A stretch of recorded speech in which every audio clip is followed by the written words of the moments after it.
자, 우리 오늘 첫 시간인데요, 기본서. 우리 공인중개사 시험에 대한 내용은 나중에 원장님하고 수업할 때 OT를 해주실 거예요. 오늘 그래서 제가 다른 걸 말씀 안 드리고 가능 수업을 바로 시작하도록 하겠습니다.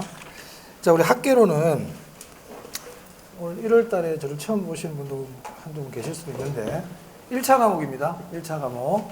그 1차 과목이 부동산 학계론하고 민법으로 되어 있는데요. 1차 시험 우리 합격 기준이 평균 60점 이상이면 합격이죠. 그래서 이제 과목당 60점이 아니고 평균 60점입니다. 그래서 민법, 계론 두 개 합쳐가지고 그러니까 총점이 120점 이상이면 합격이 되는 거예요. 그러니까 80문항이니까 합쳐서 48개 이상 맞추시면 돼요. 그리고 40점 미만은 꽈락입니다. 그래서 꽈락은 있으면 안 됩니다. 우리가 보통 학원을 1년 정도 꾸준히 다니신 분들은 꽈락은 거의 안 받거든요. 꽈락은 거의 걱정 안 하셔도 되고 평균 60점만 넘기면 되겠다. 자, 그래서 이제 우리 계론 같은 경우는 한 70점 이상 이렇게 우리가 목표로 이렇게 공부를 하시면 될 것 같아요. 그리고 이제 우리 공부하면서 필요한 내용들은 제가 그때 수업 중간중간에 말씀드리도록 할게요.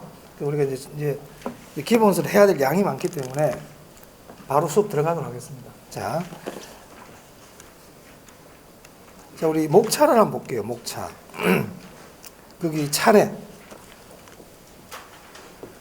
책 맨 앞에 보면 차례라고 있죠. 자, 거기 보면 1편 해가지고 부동산학 총론 이렇게 쭉 나와 있어요. 오늘 제가 이제 총론을 할 거거든요.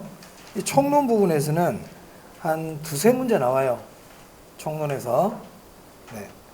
자, 그리고 이제 2편부터 3편, 4편, 5, 6, 7 이렇게 돼 있죠. 여기를 보통 우리가 강론이라고 부르거든요. 강론. 그리고 8편이 감정평가 이렇게 돼 있죠. 그래서 우리 학계로는 크게 세 부분으로 나눠져 있어요. 총론과 강론과 감정평가. 그럼 감정평가 8편에 감정평가 돼 있죠. 여기서 한 7문제가 나옵니다. 그래서 거기 3장에 보면 가격 공시제도라고 돼 있나요?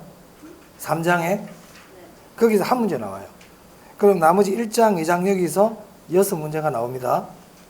그리고 이제 나중에 이제 경제론, 시장론 2편, 3편, 4편은 그때 돼서 제가 또 말씀을 드릴게요. 그럼 이제 총론 할 텐데. 자, 책을 한번 펴보겠습니다. 24페이지입니다.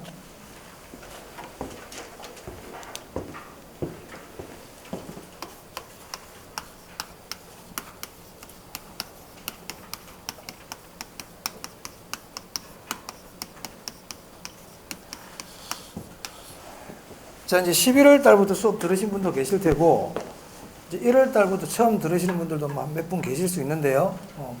1월 달부터 시작해도 충분합니다, 시간은. 이제 중요한 거는, 여러분 올해 우리가 동차를 합격해야 돼요. 동차 합격이 뭔지는 아시죠?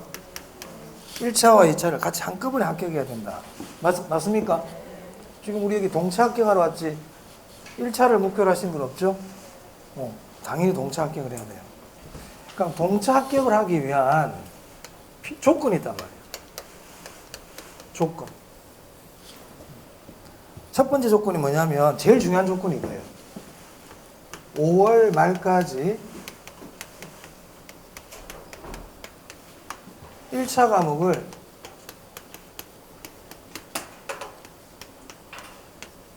(50점에서 60점) 정도 나올 수 있도록 이렇게 해야 됩니다. 이게 제일 중요합니다. 제가 늘 얘기하는 겁니다. 5월 말까지 저 점수가 나오지 않으면 올해 동차하기가 굉장히 힘들어요. 불가능한 건 아니지만 힘들다. 자, 그럼 보세요. 지금이 1월 달인데 5월까지 같으면 5개월밖에 없잖아요. 그죠? 5개월이라는 기간이 긴 것 같지만 금방 갑니다. 금방 가요. 자, 우리 지금 기본서 1, 2월 달 하죠. 3, 4월 달에 제가 또 한 번 더 하거든요. 물론 내용은 조금 더 추가해서 하는데, 그러니까 수업 2번 듣는단 말이에요. 1, 2, 3, 4월. 2번 듣고 5월 말에 저렇게 나오려고 그러면 그게 쉽지 않을 수가 있어요. 그럼 제가 무슨 말을 하려고 이런 얘기를 하냐면, 네. 오늘 수업 시작인 첫날부터 뭐 저렇게 힘든 얘기 하냐. 그러지 말고, 1월 달부터 마음을 딱 다 잡고 공부를 열심히 해야 된다, 이 말입니다. 무슨 말 알겠습니까? 네. 지금 우리 부동산 경기도 좀 안 좋다 그러고 그죠? 그런 얘기들이 많이 들리죠? 그러다 보니까, 야, 이거 뭐 중개사들 보니까 뭐 휴업 폐업한다 그러고 말이지, 거래가 없다는 얘기가 뉴스에 많이 나오고, 이런 얘기가 많이 나옵니다. 근데 저는 이런 뉴스를 그동안 많이 봐왔습니다, 저는.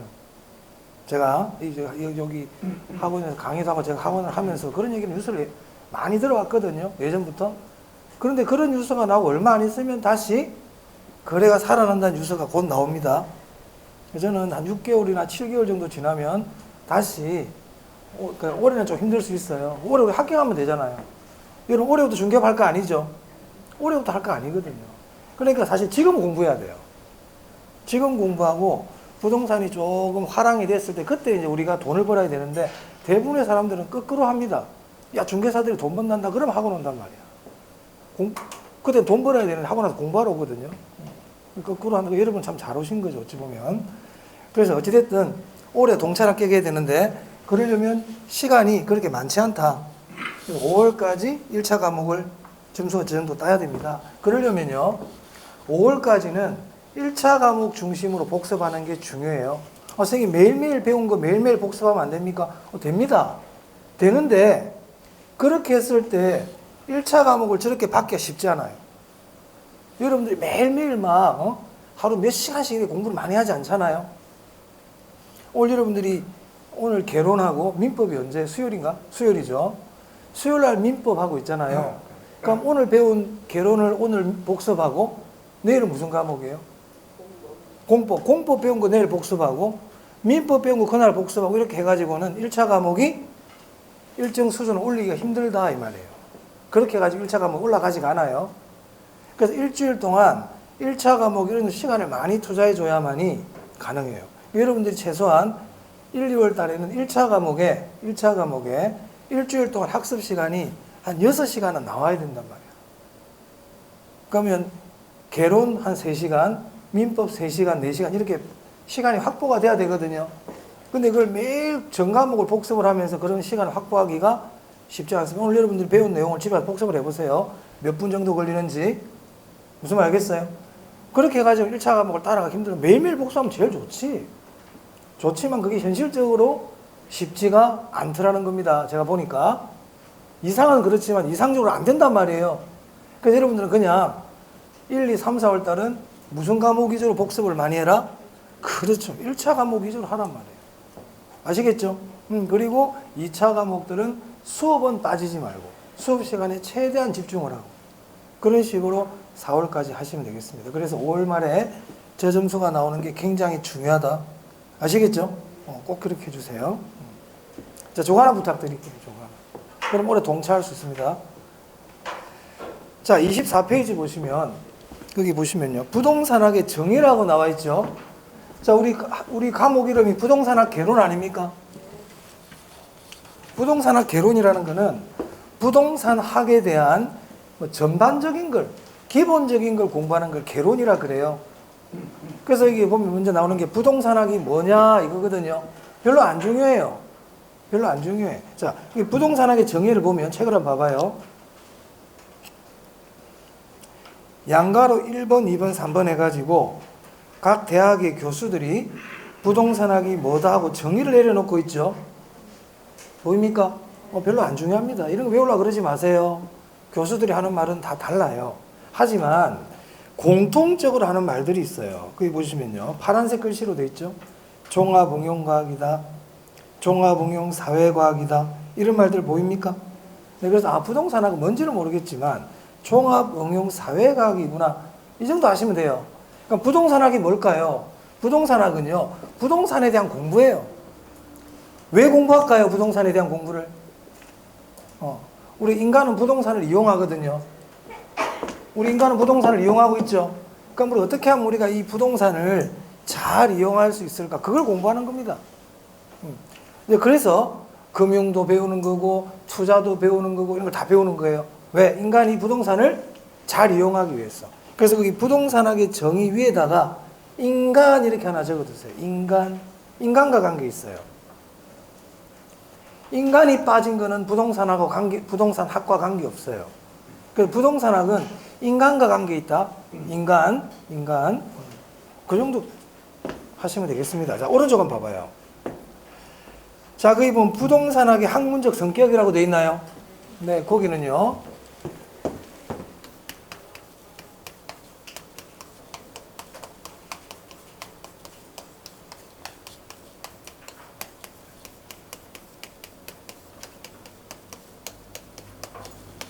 이렇게 네모를 합니다. 책에다가 눈에 띄는 색깔로 하면 더 좋습니다.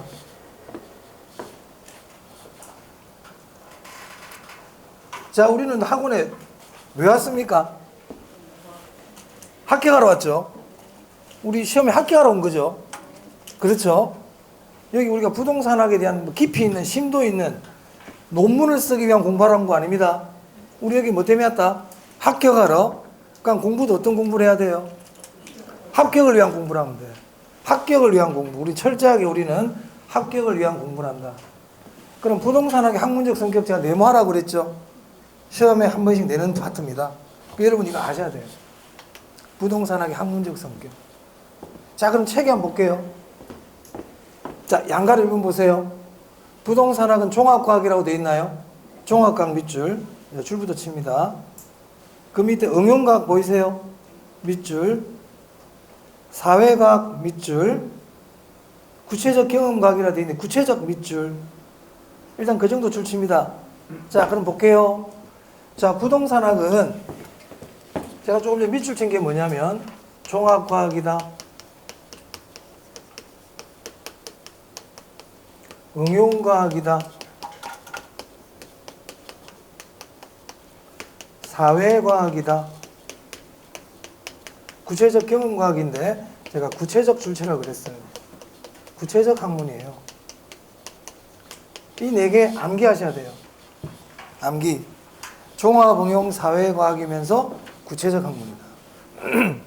뜻은 몰라도 돼. 종합과학이 뭔데요? 몰라도 돼요.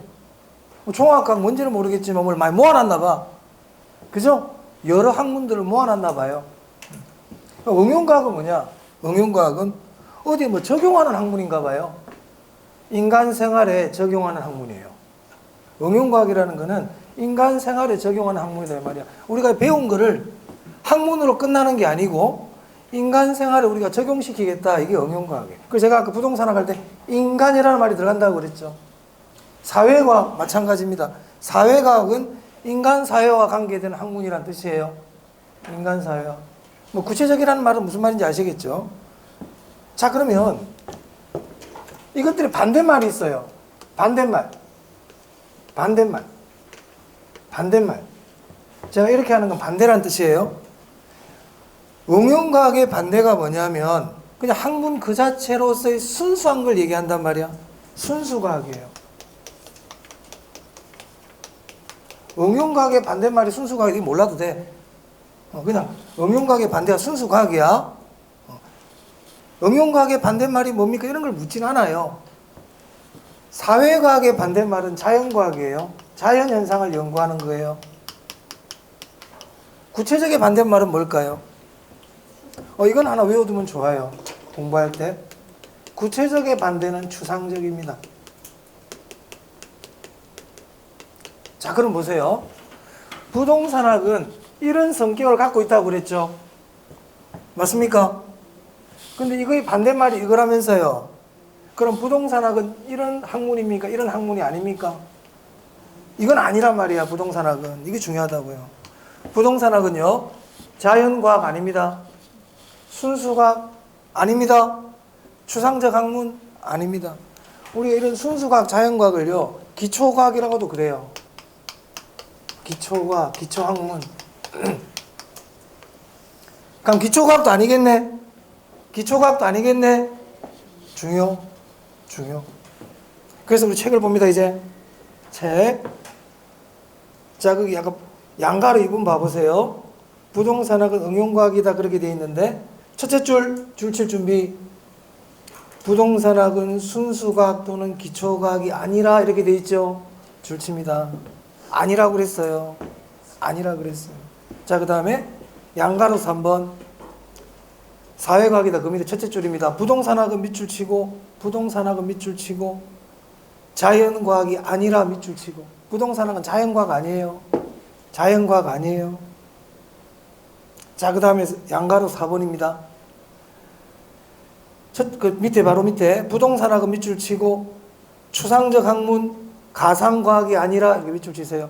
부동산학은 추상적이고 가상적인 게 아니고요. 구체적이라고요. 구체적이라고요. 됐습니까? 기억해야 돼. 기억해야 돼. 이런 걸 기억해놔야 돼. 이런 거를. 자, 학문적 성격 봤습니다. 넘어갑니다. 부동산학의 학문적 성격 봤어요. 자, 그 다음에요.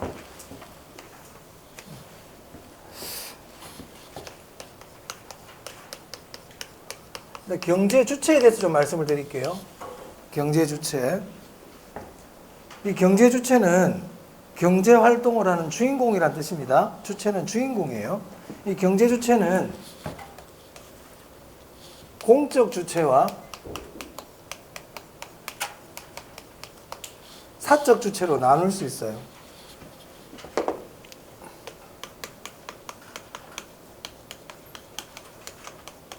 이 공적 주체를 공공부문이라고도 그럽니다. 그럼 누가 해당이 되느냐? 정부, 지방자치단체, 각종 공사들, 공사, 한국토지주택공사, 한국주택금융공사, 한국도시가스공사, 한국석유공사 이런 공사들 있죠. 공적 주체라 불러요. 자, 그 다음에 사적 주체를 우리가 민간 부문이라고도 그래요. 민간 부문. 그러니까 민간 부문에 누가 있느냐? 개인, 기업, 조합이 있습니다. 재건축조합, 재개발조합, 농업협동조합, 조합. 뭐 그거로 내용 없죠. 자, 그리고 이 공적 주체를 제1섹터라고 그래요. 사적 주체를 제2섹터라고 그럽니다. 뭐 이것도 크게 어렵지 않습니다. 1이 있으면 바로 2가 있겠다. 그죠? 그러니까 정부가 1이다 이 말이야. 정부가 1이고 민간이 2다 이 말입니다. 자, 그런데 하나 더 좀 기억해 줄 내용은요. 이 사적 주체 민간을요. 시장이라고도 불러요. 요거는 기억합시다. 앞으로 제가 시장 그러면 이거는 민간을 의미합니다. 민간. 자, 그리고요, 이제 공적 주체와 사적 주체가 둘이 같이 경제활동이나 개발활동이나 부동산 활동을 할 수 있거든요. 공적 주체와 사적 주체가 같이 뭔가를 한다. 그럼 얘는 몇 섹터가 될까요? 3섹터겠죠. 네, 제3섹터라 불러요. 예전에 시험에 나온 적이 있습니다. 자, 사적 주체 민간을 시장이라고도 그럽니다. 그러니까 민간 원리라는 말이나 시장 원리라는 말이나 같습니다. 자, 됐고요. 그 다음에 26페이지 한번 볼까요? 26페이지. 자, 거기 보면 위에 회색 박스가 있어요. 보이세요? 자, 거기 보니까 부동산의 복합 개념 해놓고 3대 측면이라고 보이세요? 3대 측면 네모합니다. 3대 측면 네모. 자, 부동산의 3대 측면 한번 보겠습니다.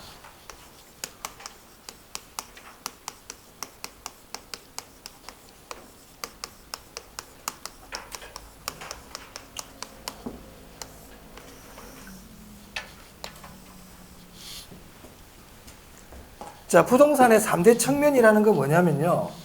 부동산의 세 가지 관점이라고 보시면 돼요. 자, 그래도 부동산을 볼 때 여러 가지 관점에서 부동산을 볼 수가 있어요. 첫 번째는 부동산을 딱 봤을 때, 저 건물 보니까 한 5층짜리 건물이구나. 콘크리트로 만들었구나. 벽돌로 만들었구나. 이런 것처럼 눈에 보이는 관점에서 얘기할 수가 있죠. 맞아요? 우리가 사람을 봤을 때도 그 사람의 생긴 외형을 보고 사람을 판단할 수 있잖아요. 그죠? 두 번째는요, 부동산을 볼 때 돈으로 보는 거예요. 쟤는 한 10억 정도 할 것 같아. 한 20억 정도 할 것 같아. 경제적인 관점에서 볼 수 있단 말이야. 돈의 관점으로. 돈의 관점으로. 세 번째는 부동산을 볼 때 법률적인 관점에서 볼 수 있다는 거예요. 저는 건축법상 어떠한 건물이구나. 여기는 우리 공법상 나중에 이제 우리 국토계획법에 배울 건데 국토계획법상 무슨 법에 의해서 세워진 건물이구나. 또는 뭐 저당권이 어떻게 되어 있구나. 이렇게 법적인 관점에서 볼 수 있다는 거예요. 그러니까 부동산을 볼 때 여러 가지 관점이 있는데 그 중에서도 세 가지의 중요한 관점이 있더라. 그걸 우리 부동산의 3대 측면이라 그럽니다. 이게 뭐냐면 법률적 측면,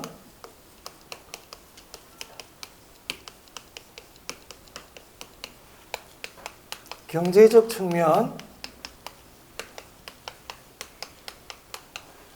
기술적 측면. 우리 그린벨트는 개발을 할 수 있어요, 없어요? 그거는 법률적 측면인 거야. 법적으로 못하게끔 되어 있단 말이야. 그러니까 야, 그린벨트는 건물을 못 지어. 그거는 법적인 관점에서 보고 있는 거죠. 맞아요? 그래서 지금 거래가 평당 10만 원밖에 거래가 안 돼. 그건 경제적 관점이 된다 이 말이야. 무슨 말인지 알겠어요? 그 땅 모양이 이상하게 생겼어. 땅 모양이 이상하게 생겼어. 그거는 이제 기술적 측면, 형태를 가지고 얘기하는 겁니다. 제가 조금 전에 형태를 가지고 부동산을 본다고 그랬잖아요. 그게 기술적 측면이에요. 그래서 기술적 측면은 형태를 가지고 부동산을 보는 거야. 유형의 관점이에요. 그래서 우리 책에 보세요. 자, 거기 3대 측면의 회색 박스에 보면 기술적, 경제적, 법률적이라고 보이세요? 그 기술적 옆에다가 유형 이렇게 옆에 적혀 있죠? 유형 그 동그라미 하세요. 기술적은 유형이에요. 그래서 이 기술적 측면을 물리적 측면이라고도 그래요. 이 물리적이라는 말은 형태와 관계 있거든요. 눈에 보이는 걸 가지고 보통 얘기한단 말이에요. 야, 저 사람은 물리적 조건이 너무 좋아. 저 사람은 물리적 조건이 너무 좋아. 신체 조건을 얘기하는 거죠. 그런 얘기거든요. 눈에 보이는 걸 얘기하는 거란 말이에요. 자, 3대 측면 뭐라고요? 법률적, 경제적, 기술적. 3대 측면이 뭐라고요? 법률적, 경제적, 기술적. 그럼 여기서 유형의 측면이 뭐라고요? 기술적. 그러면 이 둘은 무형이겠네? 무형이겠네요. 형태 가지고 얘기하는 게 아니죠. 그래서 우리가 3대 측면 그러면 법, 경기가 되지만 무형과 유형으로 나누면 이게 2대 측면이 되는 겁니다. 됐어요? 3대 측면, 법률적, 경제적, 기술적. 자, 됐어요. 그 정도 보시면 돼요, 일단. 자, 그 다음. 그 밑에 부동산학의 지도 이념 그래가지고요. 자, 양가로 1번에 효율성의 원리라고 돼 있나요? 효율성 네모 하세요. 효율성 네모. 자, 그럼 이제 형평성이라고 있나요? 형평성 네모. 자, 효율성과 형평성 보겠습니다.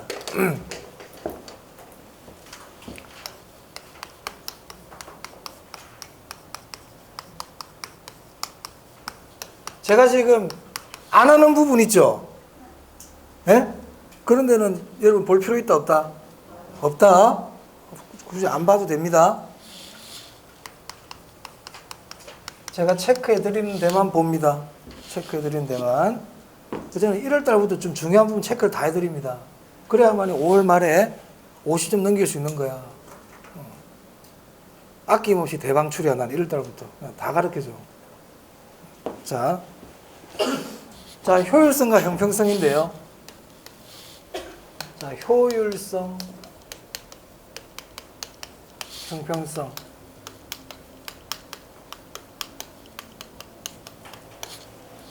자, 효율성의 뜻을 한번 볼게요. 효율성. 자, 효율성은 뭐냐면, 우리 이런 말 많이 쓰죠. 야, 시간 좀 효율적으로 써. 그런 말 씁니까? 그 많이 쓰죠. 돈 좀 효율적으로 쓰라. 그죠? 야, 물 좀 효율적으로 써. 이런 말 해요? 하죠? 야, 공기 좀 효율적으로 써. 합니까? 안 하네, 얘는. 공기 보고는 효율적으로 쓰라는 얘기 안 하네. 야, 햇빛 좀 효율적으로 쓰라. 안 하죠? 그럼 앞에 했던 말은 제가 돈은 효율적으로 쓰라.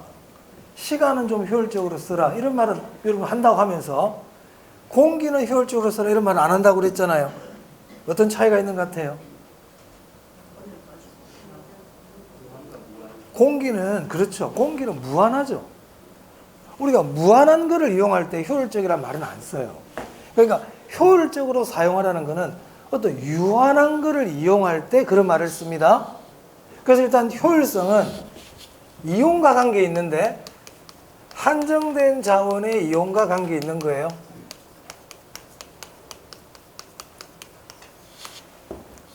자, 그럼 보세요. 한정된 자원을 이용하는 게 효율성이라 그랬어. 그럼 한정된 자원이니까 많이 쓸 수가 없죠. 많이 사용할 수가 없죠. 아껴서 써야 안 되겠어요? 그럼 아껴서 쓰면 결과물도 많이 나올까 작게 나올까? 적게 나오겠지. 야, 김치가 귀해. 야, 김치 좀 아껴 써. 그럼 김치찌개 많이 만들 수 있습니까? 많이 만들 수가 없잖아요. 당연한 거잖아요. 근데 효율성은 뭐냐면 사용하는 거는 조금밖에 사용을 못해. 자원 자체가 한정되어 있으니까. 하지만 야, 조금 쓰더라도 좀 결과가 많이 나올 수 있는 방법을 한번 찾아봐봐. 이걸 조금 썼지만 좀 결과가 최대한 나올 수 있는 방법을 한번 찾아봐봐. 이게 효율성입니다. 즉 한정된 자원을 이용해서 최고의 결과가 나올 수 있는 이용. 이걸 우리가 뭐라 부른다? 효율성이라 불러요. 그 효율성은요, 최소의 자원, 시간, 비용을 투입하여 최대의 결과가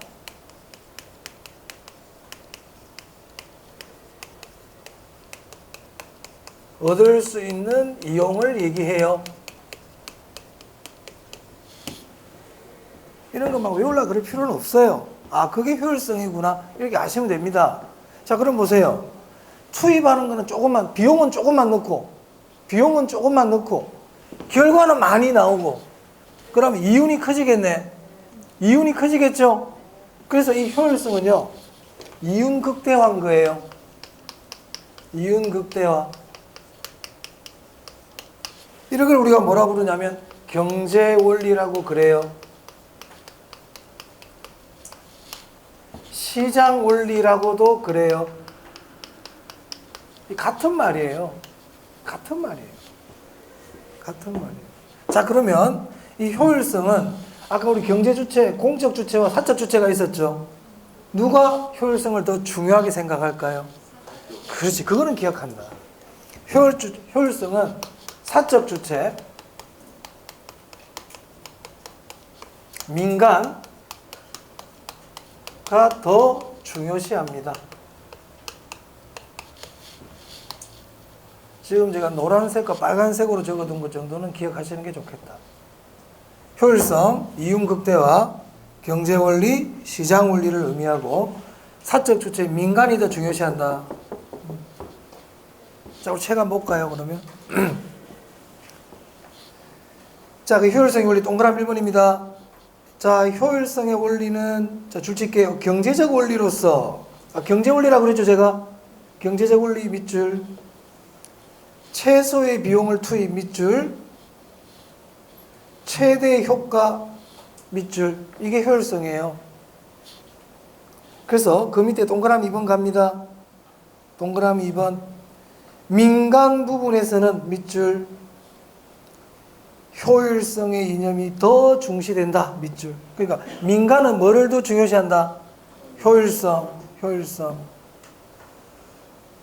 줄 잘 치고 있습니까? 자 하나 사세요. 자 뭔지 알지? 줄 칠 때는 줄을 칠 때는 자로 가지고 치는 게 좋아요. 자 하나 얼마에? 학원에 자 남는 거 없어요, 실장님? 우리 예전에 자가 많았는데 학원에 원장님한테 물어보고 자 남는 거 있으면 학생들 다시 드리라고 그래. 없을 수도 있을 거야. 오래돼가지고 옛날에 있었거든. 많이 만들어놨다니까. 자 있어야 돼요. 자로 가줄 칩니다. 쭉쭉 이렇게 끊지 마. 별로 보기 안 좋아. 나중에 안 이뻐. 책을 폈는데 책이 안 이쁘잖아. 공부하기 싫어. 책이 깔끔해야 돼. 책은. 그래요. 저 사람 저런 거에 간섭 하나 하지 마시고. 자, 그럼 형평성의 원리 한번 보겠습니다. 자, 그럼 효율성은 이런 거예요. 효율성은 우리 자원이 부족해. 이 부족한 자원을 이용해가지고 우리는 많은 결과물을 만들어내야 돼. 그래야만 우리 이윤이 커져. 이게 효율성이라고요. 이게 시장 원리라고요. 기업들은 이걸 추구한다고요. 기업들은. 야, 우리 있잖아. 회사가 돈이 없어. 이번에 직원을 채용해야 되는데 다 뽑을 수가 없어. 왜? 돈이 없으니까. 그럼 어떤 사람 뽑아야 돼? 그렇지. 일 잘하고 똑똑하고 그런 애들 뽑아야 되지. 맞아요? 그러면 입사 못하는 애들도 있겠네. 떨어진 애들, 탈락하는 애들, 이런 애들 어떻게? 어쩔 수 없지. 효율성의 원리는 탈락자가 나온다. 탈락자가요. 무슨 말 알겠어요? 다 쓸 수가 없어요. 왜? 비용이 한정되어 있다니까. 비용이 한정되어 있다니까. 그럼 탈락된 사람들은 어떻게 해요? 걔들은 굶어 죽겠는데. 그런 사람들을 우리가 돌봐줘야 된다가 형평성이야. 무슨 말 알겠습니까? 효율성과 형평성은 반대 대립되는 개념이야. 대립되는 개념이라고요. 그러니까 형평성은 뭐냐면요. 아까 효율성은 이용이라고 그랬잖아요. 형평성은요, 분배요, 분배. 분배.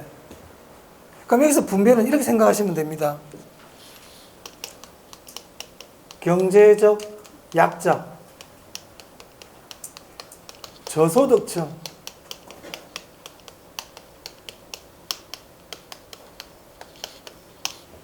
이거 기억한다, 이거.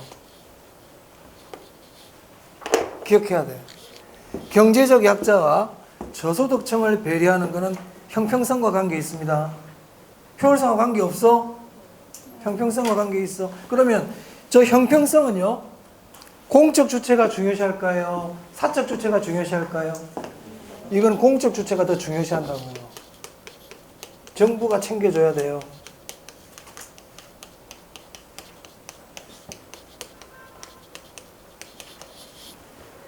그래서 이 둘은 부딪혀요. 대립된다고요. 대립. 이런 관계를 우리가 상충관계다 이렇게 얘기합니다. 둘 다 만족시키기 어려워요. 둘 다 만족시키기 어려워요. 항상 부딪힙니다. 됐죠? 자, 형평성 한번 보세요. 이제 양가로 이번에 형평성 원리. 자, 동그라미 1번. 형평성의 이념은 줄칩니다. 경제적 약자. 경제적 약자. 그리고 밑에 분배. 분배. 분배. 동그라미 다 가시면 되겠네. 끝. 그러니까 여러분들 이런 걸 우리가 제가 수업 중간중간 앞으로 계속 이런 말씀 많이 드리는데 이걸 풀로 다 외우려고 그러면 안 돼요. 경제적 약자란 말이 딱 나왔는데 효율성 그러면 돼, 안 돼? 안 된다 이 말이야. 자, 여러분 있잖아요. 제가 매년 우리 공인중개사 시험 기출문제를 쭉 보죠. 쭉 보면 항상 느끼는 점이에요. 이게 굉장히 중요합니다. 제가 지금 하는 얘기가. 진짜 중요한 얘기야. 자, 지문이 5개가 나와. 지문이 5개가 다 나와.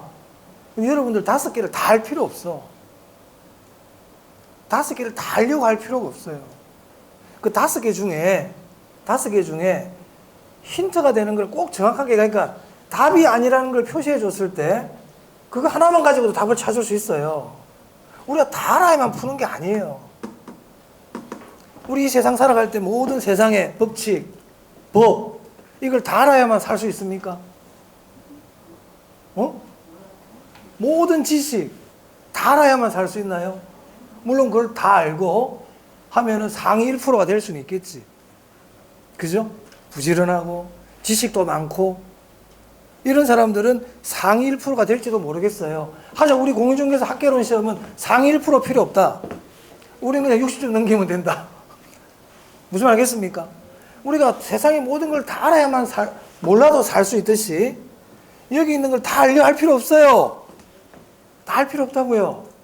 지문이 5개가 나오면 그 중에 반드시 내가 알고 있는 게 있어요. 한 개가. 그걸 딱 정확하게 알면 돼. 근데 우린 그걸 잘 모르니까 다 헷갈리는 거야. 무슨 말 알겠어요? 자, 그러면 효율성을 얘기할 때 다 알면 좋지. 다 알면 좋지만 효율성 그럼 뭐죠? 민간이 중요시하는 건데. 민간이 중요시하는 건데 이 정도는 알아야 돼요. 그러니까 민간이 중요시한다는 걸 하다 보면 야, 이윤이라는 게 떠오르죠. 정부가 이윤을 중요시하겠어? 민간이 이윤을 중요시하겠어? 정부가 이윤 추구하는 활동을 하는 건 아니잖아요. 정부는 이윤을 추구하는 집단이 아닙니다. 이윤을 추구하는 집단은 개인 기업이야, 개인 기업. 그렇죠? 그러니까 효율성이 민간이 중요시한다 그 말만 기억해도 이윤이라는 말이 떠오를 거고 그럼 이윤이라는 말이 나오면 그럼 조금만 집어넣어서 많이 만들어야지 이런 게 연결이 되잖아요. 핵심되는 걸 딱 알아라고요. 그럼 형평성 그러면요. 약자, 경제적 약자, 저소득층 이런 말을 잊어먹지 말란 말이야. 근데 이걸 잊어먹어버려. 이걸 다 외우려고 그러거든. 외우지도 못하면서 이걸 다 외우려고 그런단 말이에요. 그러다 보니까 중요한 핵심되는 말은 헷갈린다. 그러면 안 된다. 그래서 우리가 보통 보면 있잖아요. 지문이 5개가 나왔을 때 그걸 다 알고 풀려고 그러거든. 그러니까 못 풀어. 읽어갈 때 이건 아닌데? 이게 딱 있어야 된다니까. 핵심 딱 정확한 거. 꼭 알아야 될 거. 무슨 말 알겠습니까? 아까 이것도 보세요. 이걸 기억하고 가야 되는 거예요. 얘보다 이게 훨씬 중요해요. 그럼 시험 지문을 읽는데 부동산 학원하고 막 쫙 나와. 근데 거기 보니까 순수라는 글자가 보여. 부동산 학원하고 쫙 나가는데 순수라는 글자가 보여. X다. 그냥 X인 거야. 무슨 말 알겠어요? 그렇게 답을 찾아야지. 그걸 다 읽고 해석해서 답을 찾으려고 그러면 안 된다 이 말이에요. 그 읽을 필요가 뭐가 있어요? 그거 왜 읽고 있어요? 잘 모르니까 읽는 거죠. 모른다는 거죠. 중요한 것들이 있다 이 말입니다. 중요한 것들이. 자, 형평성까지 봤습니다. 그러면 우리 공공임대주택 있죠? 공공임대주택 효율성과 관계 있을까? 형평성과 관계 있을까? 그래. 형평성과 관계 있다. 저소득층을 배려하는 거 아닙니까? 그렇죠? 정부가 보조금을 준대요. 보조금. 효율성이야, 형평성이야? 형평성. 효율성은 보조금을 왜 줘? 보조금 왜 줘? 줄 이유가 없지. 가뜩이나 돈도 없는데. 그리고 돈을 주더라도 저소득층 왜 줘? 그 사람들 낙후된 사람들인데.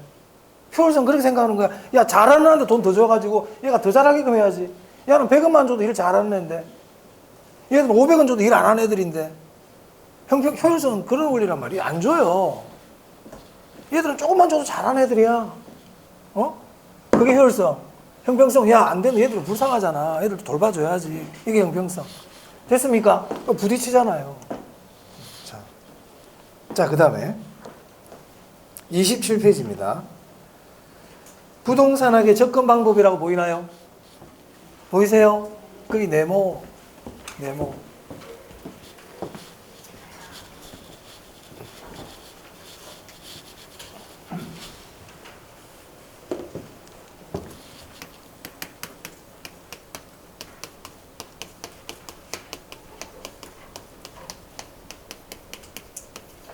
이 부동산학의 접근 방법이라는 건 뭐냐면 연구 방법을 얘기합니다. 부동산학의 접근 방법은 연구 방법이에요. 그러니까 부동산 학자들이 부동산학을 연구하는 방법이에요. 그럼 부동산학을 연구하는 방법은 많겠네? 한두 개가 아니겠는데 학자들이 연구하는 방법이 뭐 한두 개겠어요? 지 나름대로 연구를 많이 하겠지. 맞아요? 그래서 우리 책에도 보시면 연구 방법 봐봐요. 분산식, 중점식, 종합식 한번 넘겨보십시오. 법, 제도, 의사결정, 행태과 많다니까. 이거 다 안 해도 된다니까. 다 하려고 그러지 말라고요. 자, 거기 3번 종합식 접근법 보이세요? 거기 네모. 걔만 하면 된다. 일단 첫 번째 별표합니다. 종합식 접근법. 자, 그리고 넘겨보세요. 양가로 5번 의사결정 접근법. 네모. 걔 별표.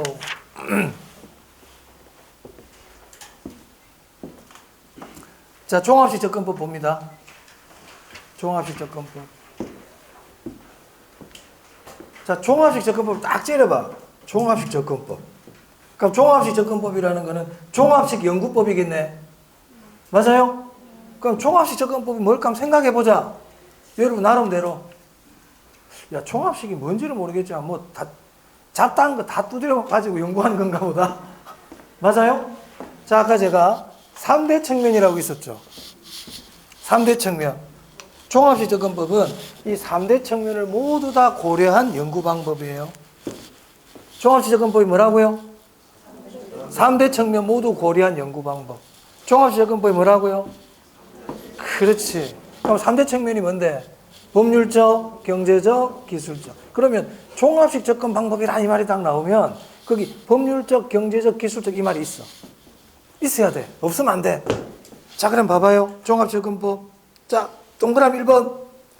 파란색 셋째 줄. 법률적, 경제적, 기술적 측면 보이세요? 술칩니다. 그래서 종합식 접근법이 뭐냐? 3대 측면을 모두 고려한 연구 방법이야. 그러니까 부동산을 연구할 때 법률적인 관점만 연구하는 게 아니고 경제적인 관점으로만 연구하는 게 아니고 기술적 관점만 연구하는 게 아니고 이 세 가지 관점을 다 연구해 보자 이 말이야. 같이. 사람을 볼 때 이 사람을 평가할 때 법적인 관점에서만 이 사람을 평가하는 게 아니고 얼마 돈을 버는지 경제적인 능력만 가지고 보는 것도 아니고 이 사람의 외모만 가지고 보는 게 아니고 그 세 가지를 전부 다 고려해 가지고 이 사람이 어떤 사람인지 한번 보자. 이게 종합식 접근법이라고요. 오케이? 그럼 종합식 접근법 그럼 어떤 글자가 나와야 된다? 법률적, 경제적, 기술적 또는 3대 측면 이런 말이다. 그러면 종합식 접근법이라는 말이 나왔는데 거기 지문을 아무리 눈 씻고 봐도 법률적, 경제적, 기술적이란 말도 없고 3대 측면이란 말도 없어. 그 지문 안에. 그럼 그 지문은 O다 X다. 그냥 X야. X라고요. 근데 어떻게 하는 여러분 없잖아. 없는데 여러분들은 그걸 읽고 해석하고 있는 거야. 이거는 뭘까? 읽고 있다니까. 완전히 관점이 다른 개념이야 이게. 문제 푸는 관점을 생각을 바꿔야 돼. 그런 말이 없는데 읽고 있잖아. 읽으면 알아요? 읽으면 알겠어요 여러분들이? 모르지. 지 마음대로 적어놨는데. 지 마음대로 적어놨는데. 그걸 어떻게 알아 우리가. 쫙 이상한 글자 막 적어놨는데. 근데 그걸 해석하려고 그래. 이거 어디서 본 거 없나? 이거 어디? 그렇지. 모르는 사람이지, 그러니까. 종합식 접근법이 뭔지를 모르는 사람이죠. 그래서 모르는 사람들은 그렇게 문제를 푼다, 이 말이야. 하지만 아는 사람은 종합식 접근법, 이거 3대 측면인데, 법률적, 경제적, 기술적이란 말이 없잖아. 그럼 이거 틀렸겠구나. 이렇게 해야지. 무슨 말 알겠어요? 그렇죠. 그런데 공부 좀 했다는 사람들이 그걸 자꾸 읽고 있어요. 어수룩한 거죠. 본인이 모르는 거예요. 자, 됐죠? 오케이. 자, 넘깁니다. 양가로 5번. 의사결정 접근법이야. 의사결정 접근법. 야, 이름이 의사결정 접근법이야. 그럼 이거는 보니까 어떤 의사결정을 가지고 연구하는 건가 봐. 의사결정을 가지고. 그럼 어떤 의사결정인지가 포인트예요. 이익 극대화, 이익 극대화. 자, 우리 부동산학을 연구할 때 어떻게 하면 우리 인간에게 이익이 극대화될 수 있을까? 어떻게 할 때 우리가 이윤을 가장 많이 남길 수 있을까? 여기에 초점을 맞춘 연구 방법을 우리는 뭐라고 그런다? 의사결정 접근법이라 그래요. 그러면 의사결정 접근법 안에는 어떤 글자가 간이 있을까? 이익극대화, 이윤극대화가 꼭 있지. 그게 꼭 있지. 빵 이름이 단팥빵이래. 빵 이름이 단팥빵이래. 그럼 우리가 빵 안 받지만 그 빵 안에 단팥이 있을까 없을까? 그렇지. 그거 먹어봐야만 압니까? 그러면 의사결정 접근법이면 어떤 의사결정인지 간 있어야 되지 않겠어요? 그 말이 없으면 그게 의사결정 접근법이 아니지. 자, 그래서 보세요, 거기. 동그라미 1번에 자기 이윤의 극대화 보이세요? 오케이, 그게 줄쳐야 돼요. 그게 별표인 거야. 그럼 그 앞에 보니까 인간은 합리적 존재란 말 보이세요? 그것도 하나 줄을 쳐놔볼까요? 같이 나옵니다, 보통. 합리적 존재가 뭐냐? 우리 영구 아시죠? 맹구. 저요 하는 맹구 있잖아. 손 내려! 뭐 이러네. 맹구. 그 사람들은 이익을 추구하는 사람들입니까? 막 퍼주는 사람들입니까? 착하니까. 친구 와가지고 사탕 2개 들고 있는데 와가 친구, 야, 맹구야, 사탕 나도 하나 줘봐. 그러면 하나 주고, 딴 애가 가지고 하나 줘. 그러면 그래, 줄게. 다 줘버리는 게 맹구지. 이익 극대화가 돼, 안 돼? 안 되지. 그러니까 우리 이익을 극대화하려면 기본적으로 인간은 좀 똑똑해야 돼. 그걸 우리 합리적 존재라고 그래요. 앞으로 합리적 존재 이런 말이 나오잖아요. 그 말은 이윤을 추구할 줄 안다 이 뜻이에요. 그래서 우리 개론에 나오는 사람들은 다 이익을 추구하는 사람들을 가정해. 일반적으로. 합리적 존재란 말은 이윤을 추구할 수 있다 이 뜻입니다. 오케이? 그러니까 이윤극대화라는 말이 나온단 말이야. 그럼 이걸 좀 나중 되면 이제 공부를 좀 잘하시는 분들은 합리적 존재만 나와도 의사결정이고는 다 알아요. 합리적 존재란 말만 나와도 뭐라고요? 의사결정이야. 의사결정 얘기를 하지 않는데 합리적 존재 이런 말이 나올 이유가 별로 없어. 오케이? 뭐지? 이익극대화를 기억한다. 자, 그럼 질문. 그럼 이 의사결정 접근법은 정부가 공적 주체가 주로 하는 연구 방법일까요? 민간이 주로 하는 연구 방법일까요? 그렇지. 아까 얘기 딱 했기 때문에. 그래서 제가 이윤극대화, 경제원리, 시장원리, 사적 주체를 시장이라고 생각하라고 그랬죠. 다 연결이 된단 말이야. 그래서 이 의사결정 접근 방법은 정부가 아닌 시장, 민간이 중심이 된 연구 방법이야. 그래서 밑에 쭉 보면 둘째 줄에 시장 경제란 말 보이세요? 시장 동그라미. 그 밑에 보니까 또 민간이란 말이 보이네. 보이세요? 특히 민간 부분 이런 말 있잖아요. 민간 동그라미. 그러니까 뭐 의사결정 접근법을 얘기하는데 정부 중심의 연구 방법이다. 그럼 돼, 안 돼? 안 되지. 안 되지. 안 되지. 나머지 접근 방법은 다음 기회에. 다음 기회에. 안 해도 돼. 그럼 시험에 거기 보면 법제도적 접근 방법이라는 것도 있죠. 그죠? 시험에 물어볼 수 있을까? 있지.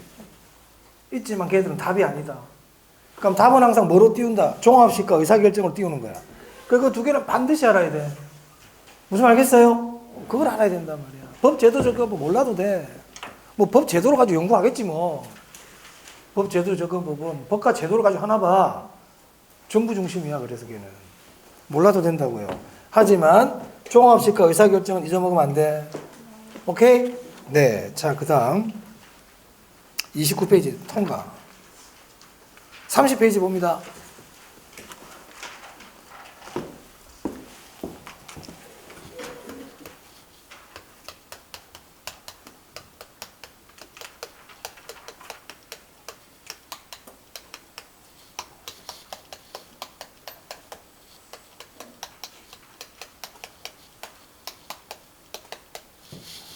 자, 30페이지 보시면 부동산학의 일반 원칙이라고 되어 있죠. 그 네모. 부동산학의 일반 원칙 네모.